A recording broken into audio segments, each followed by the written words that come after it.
Hello सभी student का एक बार फिर स्वागत करते हैं पुनः एजुकेशन की क्लास में। आज जैसा कि ऑब्जेक्टिव पैटर्न हो चुका है, तो ऑब्जेक्टिव के हिसाब से अगर हम दो लेक्चर देखें तो कल हम लोगों ने देखा था इंट्रोडक्शन में जो है हम लोगों ने पढ़ा था कुछ ऑब्जेक्टिव क्वेश्चन। आज हम लोगों का ऑब्जेक्टिव यूनिट 2 है 2.1। आज इसको वाटर रिक्वायरमेंट्स ऑफ क्रॉप में कितने क्वेश्चन बन सकते हैं, कितने क्वेश्चन इससे आ सकते हैं, कितने मोस्टली इम्पॉर्टेंट क्वेश्चन बनेंगे, ये हम लोग आज डिस्कस करेंगे। तो अब क्या है बच्चों, अभी तक क्या था कि जो आपका थ्योरेटिकल पोर्शन था तब आपको जो भी पाते थे लिख देते थे तो क्वेश्चन नंबर मिल जाता था, लेकिन अब ऑब्जेक्टिव में ऐसा नहीं है। आप जो एक आंसर सही होगा अगर उसको नहीं टिक किए तो आपको वो मार्क्स नहीं मिलेगा। तो आते हैं अब हम लोग फसल काल वाटर रिक्वायरमेंट्स ऑफ क्रॉप्स हम लोग पढ़ रहे थे। जैसा कि हम लोगों ने कुछ पॉइंट हम इसमें भी बता दिए थे, पलेवा, कोर काल क्या है यानी कोर पीरियड, कोर सिंचाई क्या है, फसल अनुपात क्या था, ये बता दिए थे। आज हम लोग देखेंगे कि इसके मतलब इस यूनिट से कौन कौन क्वेश्चन हम लोग बन सकते हैं, कौन कौन से क्वेश्चन आ सकते हैं, तो बच्चों ये भी हम लोग देखेंगे। तो पता कर, जैसे कि हम लोग क्वेश्चन दे दिया, मान लीजिए कि खरीफ की फसल का समय होता है, लिख देगा क्वेश्चन दे देगा आपका इसका इस यूनिट का पहला क्वेश्चन है खरीफ की फसल का समय होता है तो दे देगा ऑप्शन, आपको ऑप्शन में दे देगा कि अप्रैल से सितंबर,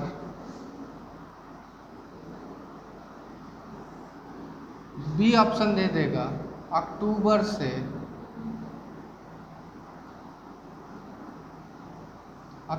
से मार्च तक, और सी ऑप्शन दे देगा कि नवंबर से यहाँ अप्रैल डाल दीजिए। कंफ्यूज करने के लिए सिर्फ आपको बता रहे हैं। यहाँ पे डी ऑप्शन एक दे देगा मई से लेके तुम्हारा आका अक्टूबर तक। तो बच्चों इसमें आधा हिंदी आधा इंग्लिश, क्योंकि इंग्लिश में जल्दी हो जाता है इस वजह से लिखे हैं। तो हम लोग ये देखेंगे कि खरीफ की फसल का समय कब होता है। तो हमने आपको पहले ही क्लास में बता दिया था इस यूनिट का कि खरीफ की फसल को हमेशा अप्रैल से लेकर सितंबर तक लगाया जाता है, जो कि 182 दिन का होता है ये। तो हमारा आंसर कौन सा सही हो जाएगा, अप्रैल के सितंबर माह में। तो खरीफ के फसल का हमारा, अब इसी तरह एक क्वेश्चन और बन सकता है कि रबी की फसल हमारा जो है कितने फसल का समय होता है। तो रबी की फसल का समय हमेशा जो है कितना होता है, अक्टूबर से लेके मार्च तक का समय क्या होता है, रबी की फसल लिया जाता है, और ये 183 दिन का होता है। बच्चों ये चीज़ें जानकारी लेना बहुत ज़रूरी है। तो अब हम लोग देखते हैं कि फसल काल क्या है, या हमारा आधार काल क्या है। हमने एक पॉइंट छोड़ दिया था आपका आधार काल। तो एक क्वेश्चन ये हो गया। दूसरा क्वेश्चन क्या हो जाएगा हमारा, रबी की फसल का समय। रबी लिखने की आवश्यकता नहीं है, आप लोग लिख सकते हैं, फिर भी लिख दे रहा हूँ, रबी की फसल का समय। तो ऑप्शन नहीं लिख रहा हूँ, सिर्फ आंसर लिख दे रहा हूँ। तो रबी की फसल का समय क्या होता है, अक्टूबर से मार्च तक का। ये बहुत इम्पॉर्टेंट है, ये 100% आएगा ये दोनों क्वेश्चन, आप मान चलिए, क्योंकि बेसिक ही पूछेगा। पहली बार आपका बीटीई बोर्ड ऑनलाइन पेपर कराने जा रहा है, सक्सेसफुल हो गया तो हो सकता है मे बी आगे ऐसे अगर ऊपर वाला न चाहे कि ऐसा कुछ हो, लेकिन कोरोना काल दोबारा ना आए, भगवान से यही प्रार्थना करते हैं। अगर मान लीजिए बाय द वे ऐसा लहर आ गया तो अब क्या है, अब चीज़ें अब बदलाव होना शुरू हो गई हैं। अब क्या है कि ऑनलाइन पैटर्न अगर कर दिए तो फिर वो ऑनलाइन पैटर्न रहेगा, और आपको क्वेश्चन को हमेशा डीपली पढ़ना पड़ेगा। कि अभी तो मान लीजिए पहली बार करा रहा, थोड़ा बेसिक पूछेगा, लेकिन जैसे जैसे धीरे धीरे समय बीतेगा तो ये क्या है ना, क्वेश्चन पे क्वेश्चन करता चला जाएगा, और फिर आपको डीप में पढ़ना पड़ेगा। तो इस वजह से पढ़ाई आप लोग विशेष करते रहिए। पता नहीं किस पैटर्न में और किस उस पे जो है हम लोगों का पूछ दे, कोई पता नहीं है कि कितना हार्ड पूछ देगा। तो इसलिए वजह से पढ़ाई आप लोग बराबर करते रहिए और क्या कहते हैं, जो भी होगा हम लोग क्वेश्चन को देखते रहेंगे। तो अब आते हैं, हमने एक बताया था आधार काल। आधार काल आप लोगों को कल हम छूट गया था, नहीं बता पाए थे, पलेवा आपको बता ही दिए थे। कोर काल, कोर काल कुछ सेंटीमीटर अगर पौधा जब बड़ा हो जाता है तो उसको पहली सिंचाई को कोर सिंचाई कहते हैं और उस काल को, उस समय को क्या कहते हैं, कोर काल कहते हैं। अब आधार काल की बात करते हैं। आधार काल, तो आधार काल हमने बताया था जब बीज बोने के बाद, बीज बोने के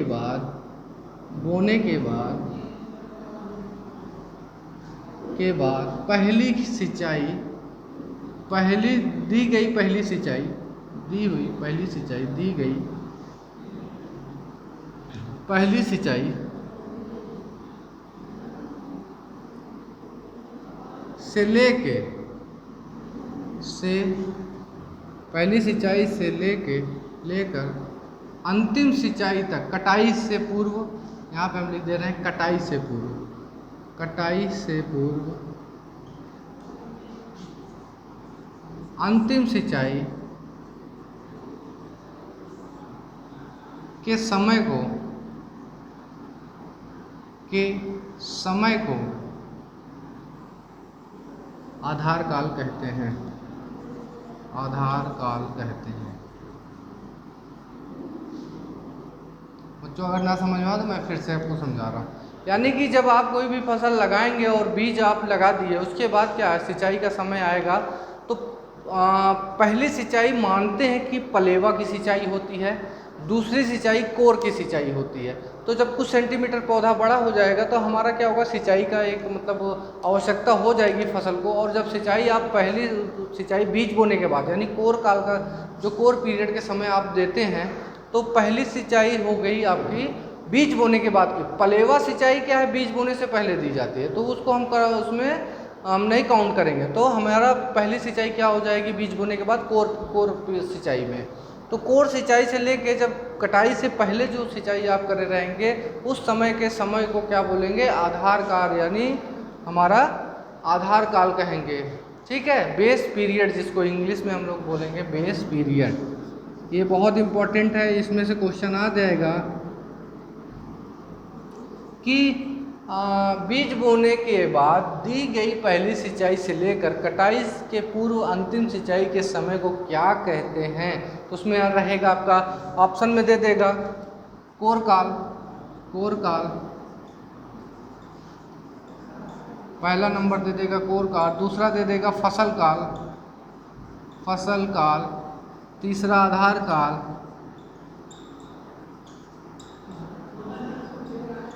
और चौथा दे देगा इनमें से सभी। तो हमारा क्वेश्चन, हम लोगों को जब तक ये कोर काल, फसल काल, आधार काल ये नहीं आएगा तब तक हम लोग इसका जवाब नहीं दे पाएंगे। तो बच्चों ये हम लोगों को जानकारी लेना है। कोर काल हमने बता दिया था कि पौधा कुछ सेंटीमीटर बड़ा होता है तो उस समय के काल को या उस समय के समय को क्या बोलते हैं, कोर काल कहते हैं। दूसरा फसल काल, यानी बीज बोने से लेके कटाई तक के समय को क्या बोलेंगे, फसल काल कहेंगे। तीसरा हमारा आधार काल क्या है कि बीज बोने के बाद पहली सिंचाई से लेके कटाई से पहले जो अंतिम सिंचाई होगी उस काल को क्या बोलेंगे, आधार काल कहेंगे। और इनमें से कोई नहीं, तो ये तो ऑप्शन है। तो ये हमारा बच्चों कुछ क्वेश्चन था आपका जो है इसमें जो है। अब आते हैं मृदा जल के बारे में, कुछ क्वेश्चन जो है मृदा जल में बनेगा आपका 100% मृदा जल से आएगा कि गुरुत्व के द्वारा अपने आप पानी पौधों के जड़ों तक पहुंचने पे, पौधे के जड़ों पर पहुंचने, यहाँ पे लिख दिए क्वेश्चन आएगा। यहाँ पे ये चौथा क्वेश्चन है कि पांचवा है, हाँ पांचवा है। पांचवा क्वेश्चन है कि गुरुत्व बल के द्वारा पौधों के जड़ों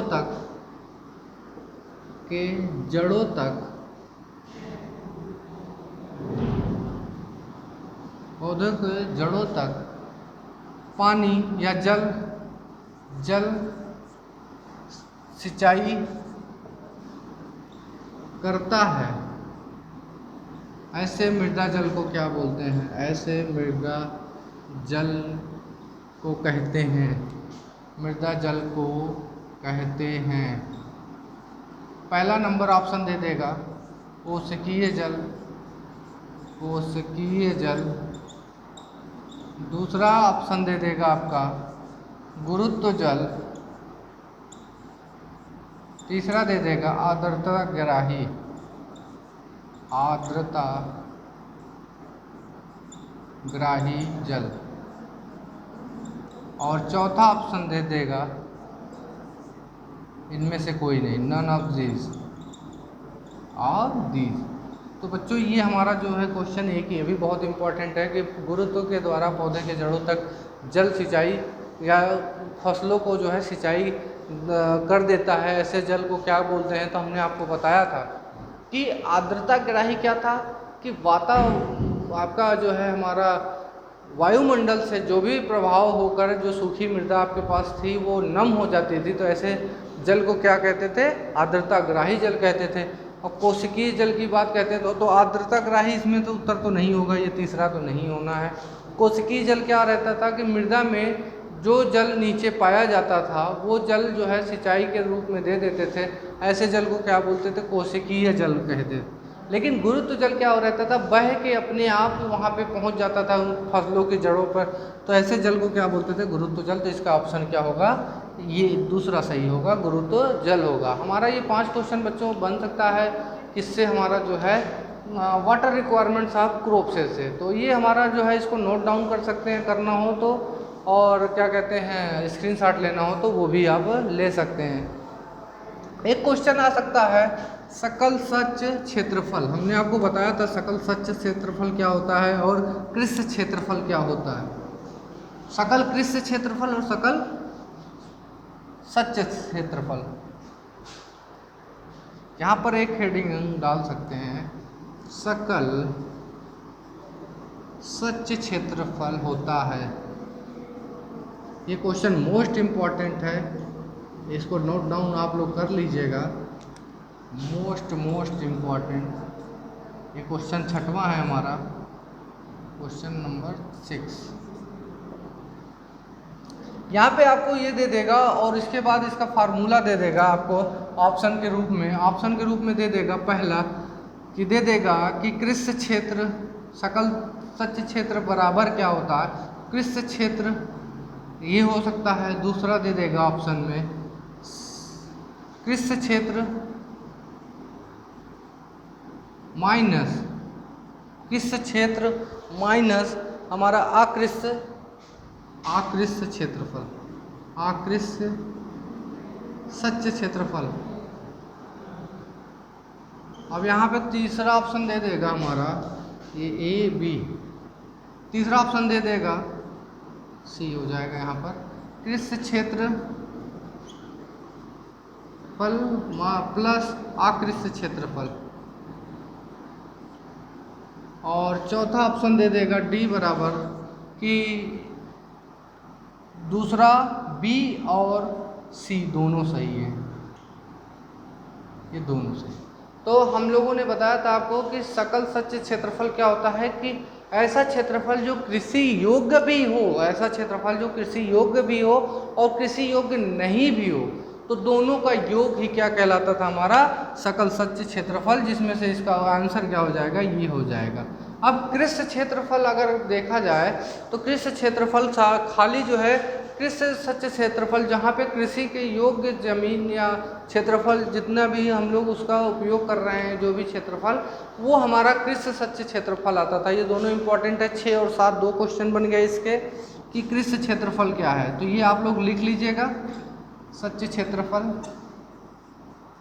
तो ये आप लोग ऑप्शन भी लिख लीजिएगा आप, क्योंकि हम आपको बता ही दिए हैं कि क्या होता है, तो ये आप लोग नोट डाउन कर लीजिएगा। 6-7 क्वेश्चन हो चुके हैं।